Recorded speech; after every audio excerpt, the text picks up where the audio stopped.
lihat warnanya itu dokter tahu kalau misalnya itu tuh diambilnya sore. Jadi tolong diambilnya pagi ya. Pokoknya sesuai sama apa yang kakak kasih di grup ya, oke? Nah, kita mulai. Jadi untuk sistem urinaria, oke. Untuk sistem urinaria itu, eh, sistem urinaria itu berhubungan dengan ekskresi, sangat berhubungan dengan ekskresi, yaitu pembuangan sisa-sisa metabolisme, baik itu dari makanan, minuman, maupun sisa-sisa metabolisme di dalam tubuh kita yang dihasilkan terutama senyawa nitrogen kayak urea, kreatinin. Jadi urea dan kreatinin itu dia tuh ada gugus nitrogennya dan itu nanti yang akan dibuang melalui proses ekskresi dan juga ada bahan asing. Contoh bahan asing itu obat-obatan dan produk-produk sisa. Itu semua akan diekskresikan dalam bentuk urin dan itu semua akan melibatkan sistem urinaria. Nah, sistem ini bisa menyaring 180 liter darah per hari. Dan untuk anatomi sistem urinaria itu ada ginjal, terdiri dari sepasang ginjal, ureter, vesika urinaria, dan uretra. Oke, apa unit fungsional dari ginjal? Unit fungsional terkecil dari ginjal apa? Siapa yang tahu? Nefron ya, Kak. Apa-apa? Apa tadi cinta? Enggak apa-apa. Enggak. Sebut aja. Kayaknya bukan cinta Eh, deh, Kak. bukan cinta ya? Siapa? Abel. Siapa? Hai. Anissa, Hmm. Anissa, Kak. Tapi Hah, siapa Lisa. sih? Hmm. Siapa nggak tadi yang ngomong? Tadi udah bener, Roy. Siapa nggak tadi yang ngomong? Anissa, tapi saya nefron, Kak. Iya, Nefron, Nefron. Bener, Nefron. Nah, jadi kan karena kita bahasnya fisiologi, kita nggak bakal bahas banyak tentang anatomi ya. Intinya kalian harus tahu bahwa ginjal itu terletak di retroperitoneal. Artinya dia itu di belakang dari peritoneum gitu. Terus ginjal itu kan ada dua pasang. Yang di sebelah kanan dia bakal lebih rendah karena ada tekanan dari hati gitu. Oke, nah untuk struktur ginjal, kalau misalnya dia dipotong, maaf ya, kalau misalnya dia dipotong secara frontal gitu ya, dengan potongan frontal, maka dia akan terbagi menjadi beberapa region. Yang pertama itu ada korteks. Korteks itu yang ini, oke, korteks itu yang terang, yang bagian terang ini. Nah, dia itu bergranular gitu ya. Terus di sini itu ada glomerulus, capsula Bowman, dan juga tubulus contortus proximal. Tapi di sini nggak ada gambarnya ya. Kalau untuk kapsula Bowman bla bla blanya itu nggak ada gambarnya. Tapi tolong yang ini bagian korteks dihafal karena ini ada di pretest. Oke. Terus habis itu ada medula. Medula tuh yang bentuknya segitiga ini. Itu medula. Dia tuh berwarna lebih gelap. Warnanya merah kecoklatan. Dan di dalamnya itu ada piramid renalis. Piramid renalis ya yang ini kan bentuk piramidnya. Kalau papilla renalis itu di sini di dekat dengan kalix minornya. Terus habis itu ada basis renalis yang di atas ini. Oke. Kursor kakak kelihatan kan, Dek? Kelihatan kan? Ya, Oke. Kak.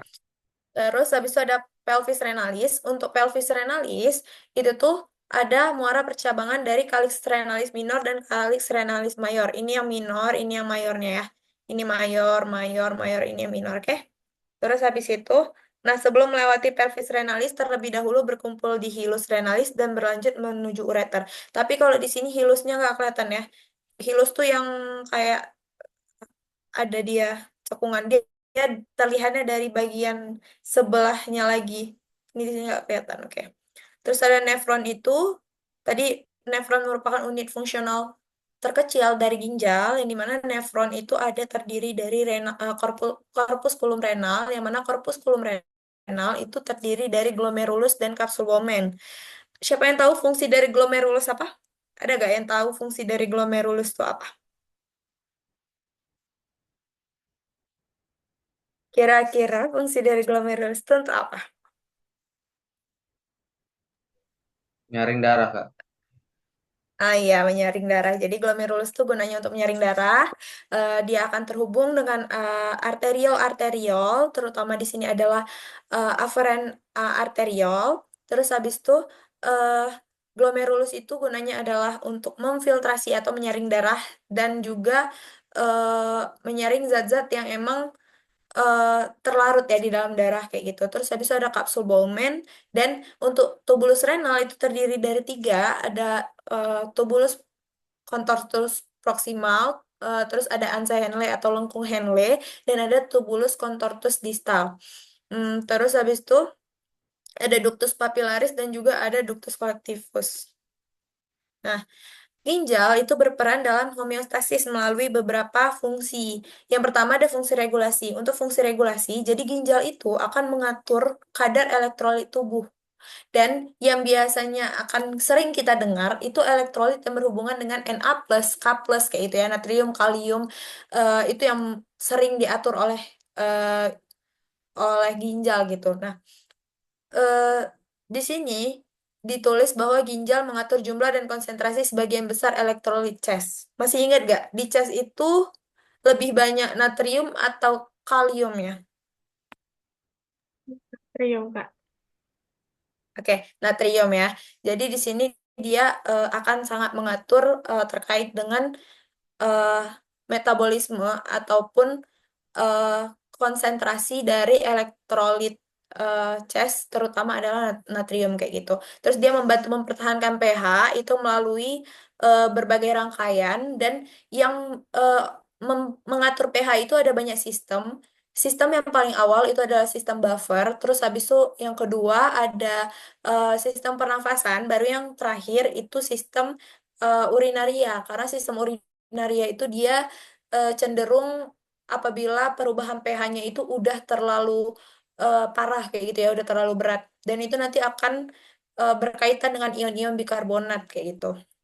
Terus ginjal ini juga dia membantu mempertahankan volume plasma. Jadi gimana cara dia untuk mempertahankan volume plasma itu adalah dengan cara mem, apa ya,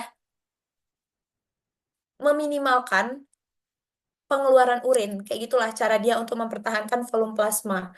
Terus yang terakhir adalah mempertahankan keseimbangan air dalam tubuh untuk memelihara osmolaritas tes. Ini sebenarnya berkaitan juga dengan mekanisme yang tadi yaitu eh, ginjal itu atau sistem urinaria itu bisa meminimalkan pengeluaran urin sehingga cairan dalam tubuh itu tetap seimbang gitu. Terus yang pasti ada fungsi ekskresi di mana dia mengekskresikan produk sisa metabolisme di urin agar tidak toksik dan juga mengeluarkan senyawa asing yang masuk ke tubuh. Senyawa asing ini itu contohnya adalah obat-obatan. Mungkin kalian juga udah belajar tentang farmakokinetik. Salah satunya kan ada itu kan ADME ya. Salah satunya ada ekskresi dan ekskresi akan sangat terkait dengan ginjal gitu. Terus ada fungsi metabolit khusus. Ini ada banyak banget tapi kayaknya yang harus kalian tahu itu di bagian ini gluconeogenesis. Ini kalian bakal belajar sebenarnya di biokimia. Jadi eh, gluconeogenesis ini artinya adalah sintesis glukosa dari sumber yang non glukosa. Misalnya kayak laktat eh, atau dari gliserol kayak gitu. Itu bisa mengalami gluconeogenesis. Tapi sebenarnya organ utama untuk gluconeogenesis adalah hati dan yang kedua adalah ginjal gitu. Terus dia itu juga bisa mengaktifasi berbagai hormon seperti angiotensin 2, glukagon, insulin, dan lain sebagainya. Jadi kalau misalnya hormon di dalam tubuh itu terlalu banyak atau hormon di dalam tubuh itu udah terlalu lama, jadi dia akan diinaktivasi itu di ginjal gitu. Terus ada fungsi hormonal yang harus kalian tahu di sini bahwa dia itu menghasilkan enzim yang mirip dengan hormon. Salah satunya adalah renin dan enzim yang memecah eritropoietin. Ini harus dihafal karena ini sangat sering nantinya dibahas. Terus habis itu ada menghasilkan eritropoietin, yang mana eritropoietin ini adalah cikal bakal untuk pembentukan eritrosit gitu. Terus habis itu ada menghasilkan renin, yang dimana renin ini akan memicu aktivasi dari RAS namanya, renin angiotensin aldosteron. Nanti kita akan bahas di slide selanjutnya. Ini tadi degradasi hormon yang berlebih sama kayak yang tadi. Oke. Jadi untuk eh, proses bagaimana sampai bisa terbentuk urin itu ada banyak banget ya prosesnya. Itu yang pertama adalah filtrasi glomerulus. Dia terjadi pastinya di glomerulus, nanti hasilnya itu masuk melalui kapsula Bowman sampai nantinya akan dihantarkan ke tubulus contortus proximal gitu. Jadi di filtrasi glomerulus ini yang difiltrasi adalah darah yang dimana nanti ada eh, beberapa yang dia itu nggak akan bisa lolos di filtrasi. Kayak misalnya glukosa, protein itu nggak akan bisa lolos pada saat filtrasi. Jadi dia akan tetap tertahan di pembuluh darah dan tidak akan masuk dan tidak akan mengalami proses-proses selanjutnya gitu ya. Terus ada tubulus reabsorpsi, artinya bahan-bahan yang sekiranya oleh ginjal itu dirasa masih diperlukan oleh tubuh, itu bakal diserap kembali, bakal diantarkan kembali ke pembuluh darah melalui kapiler peritubular gitu. Terus ada tubular secretion, artinya adalah sekresi tubular, di mana eh, bahan-bahan yang tadinya nggak lolos dari filtrasi, itu ada beberapa obat-obatan juga ya, yang dia tuh nggak bisa lolos dari filtrasi, tapi dia ternyata emang nggak dibutuhkan lagi sama tubuh. Nah, itu disekresi melalui peritubular, itu langsung ke eh, tubulus kayak gitu. Terus habis itu ada water conservation, di mana ini eh, air itu akan akan di remove dari urin kayak gitu dan dia akan dikembalikan ke darah. Yang pertama nih, ada filtrasi. Jadi filtrasi itu terjadi di glomerulus dan dia akan menuju ke ruang kapsul Bowman melalui membran glomerulus gitu. Ini harus dihafal nih, urin primer mengandung ada glukosa, garam, natrium, kalium, dan asam amino. Tapi yang harus kalian tahu kalau glukosa yang terkandung di urin primer itu biasanya udah sedikit ya. Kalau protein sama sekali nggak ada karena protein sama sekali nggak bisa lolos pada saat difiltrasi kayak gitu. Terus eh, Nah, kenapa protein itu nggak bisa lolos? Karena ukuran protein itu molekulnya besar, jadi nggak bisa lolos. Oke. Nah, jadi hanya ada 20% plasma yang terfiltrasi di glomerulus. Dan 19%-nya akan kembali direabsorpsi. Berarti hanya 1% yang diekskresi. Dan untuk LFG ini laju filtrasi glomerulus ya, itu rata-ratanya 125 ml per menit. Sebelumnya, aku mau bahas dulu tentang laju filtrasi glomerulus. Jadi, laju filtrasi glomerulus itu adalah berapa banyak cairan yang dia itu difiltrasi ke dalam kapsula Bowman per satuan waktu. Hah? Nah, faktor-faktor yang berperan dalam filtrasi itu ada beberapa, dan itu berhubungan dengan tekanannya. Yang pertama ada tekanan yang mendorong filtrasi. Jadi tekanan yang mendorong filtrasi itu adalah tekanan darah di kapiler. Semakin tinggi tekanan kapiler, maka akan semakin tinggi pula laju filtrasi glomerulus gitu ya. Nah, tekanan darah di kapiler itu tekanannya sebesar 55 mm Hg. Terus yang kedua ada tekanan yang melawan filtrasi, itu ada dua, tekanan hidrostatik di kapsula Bowman sebesar 15 mm Hg. Berarti kalau misalnya tekanan hidrostatiknya semakin besar, maka laju filtrasi glomerulus itu akan semakin kecil gitu ya. Nah, untuk tekanan osmotik koloid plasma itu itu ada eh, sebentar ya. Aduh, kok hilang sih dia. Nah, tekanan osmotik plasma itu dia sebesar 30 mm Hg. Jadi kan di plasma itu ada beberapa protein yang dia itu bersifat eh, menghasilkan tekanan osmotik, yang mana tekanan osmotik ini akan berpengaruh terhadap perlawanan terhadap filtrasi itu. Jadi semakin besar tekanan osmotik koloid, maka akan semakin kecil pula laju filtrasi glomerulus. Nah, untuk laju filtrasi glomerulus itu pakai KF dikali dengan tekanan filtrasi neto. Untuk rata-ratanya yang tadi udah aku bilang 125 ml per menit atau 180 liter per hari.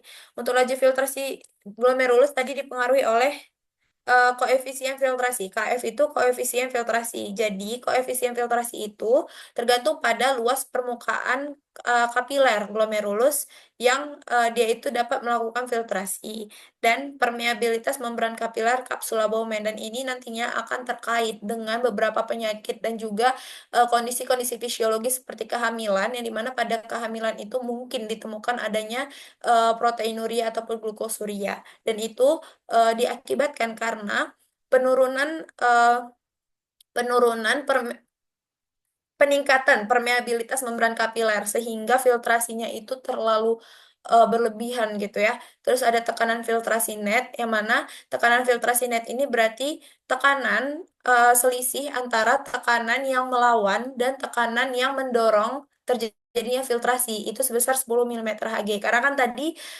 untuk tekanan yang mendorong filtrasi itu ada 55 mm Hg, sedangkan tekanan yang melawan filtrasi berarti 30 ditambah 15 yaitu 45 mm Hg. Berarti untuk tekanan filtrasi net itu sebesar 10 mm Hg. Dan 10 mm Hg ini akan mendorong cairan dari darah itu menembus ke membran glomerulus yang sangat permeabel. Jadi ada hal-hal yang digunakan untuk pengontrolan laju filtrasi glomerulus. Yang pertama itu adalah pengaturan aliran darah melalui arterial ginjal. Jadi eh, darah itu akan mengalir ke glomerulus, dan itu tuh ditentukan oleh tekanan arteri sistemik rata. Artinya, tekanan darah keseluruhan itu berpengaruh terhadap laju filtrasi glomerulus. Oke, semakin tinggi resistensi di arteriol aferen, maka darah ke glomerulus itu akan semakin menurun karena kan resistensinya itu semakin meningkat. Ketika resistensi semakin meningkat, maka darah yang bisa masuk itu semakin sedikit gitu ya. Terus sehingga laju filtrasi glomerulus itu akan semakin sedikit pula. Terus ada autoregulasi renal, yang mana ini akan ada dua cara, ada mekanisme miogenik. Pertama, blood pressure. Jadi blood pressure secara keseluruhan di sini ya, tekanan darah secara keseluruhan itu meningkat. Ketika tekanan darah keseluruhan itu meningkat, maka aliran balik ke ginjal itu juga akan ikut meningkat. Kan waktu tekanan darah meningkat, maka volume yang dialirkan itu juga akan semakin banyak gitu kan. Laju aliran darahnya semakin cepat sehingga aliran balik ke ginjal itu akan semakin meningkat. Karena aliran darah yang balik ke ginjal itu meningkat, maka laju filtrasi glomerulus itu akan ikut meningkat kayak gitu ya. Nah, peningkatan dari laju filtrasi glomerulus itu mengakibatkan terjadinya regangan arteriol aferen. Karena kan kita tahu kalau misalnya pembuluh darah itu sifatnya elastis, jadi dia akan menyesuaikan dengan jumlah volume darah yang melewatinya gitu. Jadi karena eh, darah yang difiltrasi itu banyak, sehingga terjadi regangan di arteriol aferen dan terjadi kontraksi otot arteriol dan untuk eh, da- dan karena terjadi regangan arteriol aferen, jadi tubuh itu mendeteksi, oh ini eh, laju filtrasi glomerulusnya terlalu tinggi gitu kan, sehingga tubuh itu akan eh, mengkontraksikan otot-otot arteriol aferen. Karena terjadi kontraksi otot sehingga lumennya itu menyempit. Nah, lumen atau tempat jalan itu menyempit, berarti kan resistensinya semakin tinggi gitu kan, sehingga laju filtrasi glomerulus itu juga akan kembali ke semula, akan kembali normal lagi gitu. Terus ada umpan balik glomerular. Jadi pertama, ini juga berhubungan dengan tekanan darah sistemik. Ketika tekanan darah sistemik meningkat, maka laju filtrasi glomerulus tadinya juga akan ikut meningkat. Nah, akibatnya, karena laju filtrasi glomerulusnya ini terlalu meningkat, sehingga pada saat dia melewati tubulus contortus proximal terutama, dan juga ke lengkung Henle, maka reabsorpsinya akan semakin sedikit, semakin kecil. Kenapa? Karena kan dia hanya sekedar lewat gitu loh, nggak sempat singgah-singgah gitu lah. Jadi dia tuh hanya direabsorpsi sedikit untuk NaCl, air, baik itu di tubulus contortus proximal maupun di ansa Henle. Sehingga ada yang namanya makula densa. Makula densa ini letaknya ada di tubulus contortus distal. Nah, karena yang direabsorpsi ini sedikit kan, sehingga kan terjadi akumulasi NaCl. Nah, ketika makula densa di tubulus distal ini mendeteksi adanya NaCl yang berlebihan, maka dia tahu, oh ternyata ini pasti laju filtrasi glomerulusnya itu meningkat gitu. Sehingga dia akan menginhibisi sekresi dari nitrate oxide. Nitrate oxide itu dia sifatnya adalah vasodilatasi. Jadi dia menginhibit sekresi dari nitrate oxide agar yang awalnya terjadi vasodilatasi bisa menjadi vasokonstriksi. Ketika terjadi vasokonstriksi, maka eh, renal blood flow atau aliran balik ke ginjal itu kan akan ikut berkurang kan. Volume volume yang balik ke ginjal itu akan ikut berkurang karena terjadinya penyempitan jalan dari si eh, aliran darah itu gitu. Sehingga laju filtrasi glomerulus itu juga akan kembali ke normalnya. Nah, untuk autoregulasi itu sendiri dia mempertahankan laju filtrasi glomerulus tetap konstan dengan pada tekanan darah arteri rata-rata 180 mm Hg. Oke. Untuk regulasi saraf simpatis eh, itu ada berhubungan dengan norepinefrin. Oke, siapa yang tahu norepinefrin ini tuh dia termasuk Nah, selain norepinefrin itu kan ada epinefrin ya. Nah, itu tuh dihasilkan di mana sih kalau epinefrin itu? Siapa yang tahu? Epinefrin itu dia dihasilkan di mana? Ada nggak yang tahu? Ada nggak yang tahu epinefrin dihasilkan di mana? Kalian belum belajar hormon ya? Oke, jadi kalian harus bisa bedain juga epinefrin dan norepinefrin sebagai hormon ataupun sebagai neurotransmitter. Kalau di sini berarti norepinefrinnya itu sebagai eh, neurotransmitter ya. Nah, jadi epinefrin itu dia dihasilkan di eh, kelenjar adrenal. Dia nama lain dari hormon adrenal adalah hormon epinefrin kayak gitu. Nah, norepinefrin ini dia adalah salah satu neurotransmitter yang berperan dalam sistem saraf simpatis. Ketika stimulasi rendah pada saat istirahat, maka arteriol aferen dan eferen itu akan berdilatasi sehingga autoregulasi dan autoregulasi renal dan eh, laju filtrasi glomerulus itu juga akan tetap. Dia nggak akan berubah kayak gitu. Tapi ketika uh, terjadi kontraksi dari arteriol aferen dan eferen, artinya pembuluh darahnya mengecil, sehingga terjadi retriksi aliran darah masuk dan keluar glomerulus. Artinya darah yang bisa masuk sedikit, darah yang bisa keluar juga sedikit gitu. Sehingga laju filtrasi glomerulus itu juga akan ikut menurun gitu ya. Terus ada stimulasi kuat dari norepinefrin. Ketika norepinefrin itu dirangsang dengan kuat, maka akan terjadi vasokonstriksi arterial aferen dan bukan di vasokonstriksi eferen kayak gitu. Sehingga eh, renal blood flow atau aliran menuju ke si ginjal tuh akan berkurang. Kayak tadi juga ketika aliran darah ke ginjal berkurang, maka laju filtrasi glomerulus itu juga akan ikut berkurang. Ketika laju filtrasi glomerulus itu berkurang, maka urin itu juga ikut berkurang gitu ya. Dan akibatnya adalah aliran darah ke jaringan lain itu akan meningkat. Oke, ini udah nggak ya? Nah, ini mungkin bisa kalian SS atau kalian mungkin udah ada PPT-nya. Jadi ini dihafalin aja. Untuk laju filtrasi glomerulus, jika dia di bawah 90 maka kerusakan nefron awal, 60 sampai 89 kerusakan nefron ringan dan seterusnya gitu ya. Kalau yang di bawah 15 uremia berarti dia udah ada indikasi untuk dialisis kayak gitu. Oke. Reabsorpsi. Nah, reabsorpsi itu aktivitas tadi penyerapan zat-zat yang eh, apa ya, yang bagi tubuh itu dia tuh masih penting kayak gitu ya. Nah, reabsorpsi itu terbagi menjadi dua, ada obligat dan fakultatif. Kalau obligat dia terjadinya biasanya di tubulus contortus proximal dengan cara osmosis, sedangkan untuk reabsorpsi fakultatif dia biasanya terjadi di tubulus contortus distal dan dia itu akan terlibat hormon-hormon di dalamnya kayak gitu.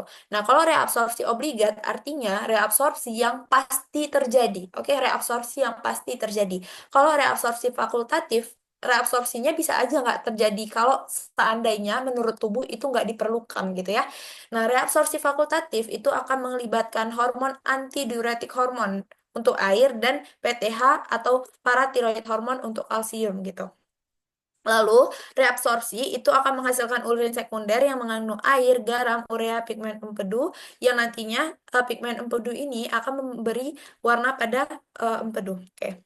Nah, untuk dapat direabsorpsi, suatu bahan harus bisa melewati 5 shower terpisah. Ini yang kuning-kuning cerah ini, itu adalah sel epitel tubulus. Jadi, ketika sel epitel tubulus itu bersatu, maka di tengah-tengahnya itu ada tubular lumen atau ada kayak saluran gitu untuk lewat si cairannya. Oke?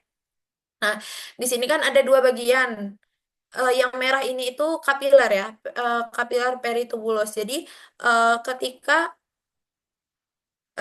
bagian ini, bagian dari sel epitel yang menghadap ke lumen itu disebut dengan membran apikal atau membran luminal. Lalu dari membran luminal itu akan masuk ke dalam sitosol, berarti ke dalam selnya ya. Terus habis itu ada membran basolateral, artinya dia itu di bagian sel epitel tapi yang menghadap ke eh, peritubular kapiler kayak gitu. Terus habis itu dia akan melewati cairan interstisial. Ingat lagi cairan interstisial itu dia di luar dari vaskular dan di luar dari sel. Berarti dia di antara sel dan di antara vaskular kayak gitu. Makanya dia melewati cairan interstisial. Lalu ada dinding kapiler untuk masuk ke plasma darah.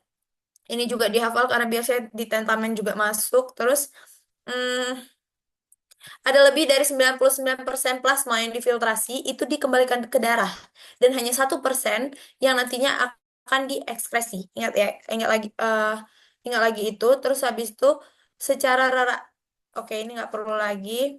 Nah, kita akan bahas tentang reabsorpsi natrium. Jadi reabsorpsi natrium itu yang harus kalian ingat bahwa natrium itu banyaknya di luar sel. Jadi dia akan lebih banyak di lumen tubulus dan lebih banyak di eh, kapiler, oke?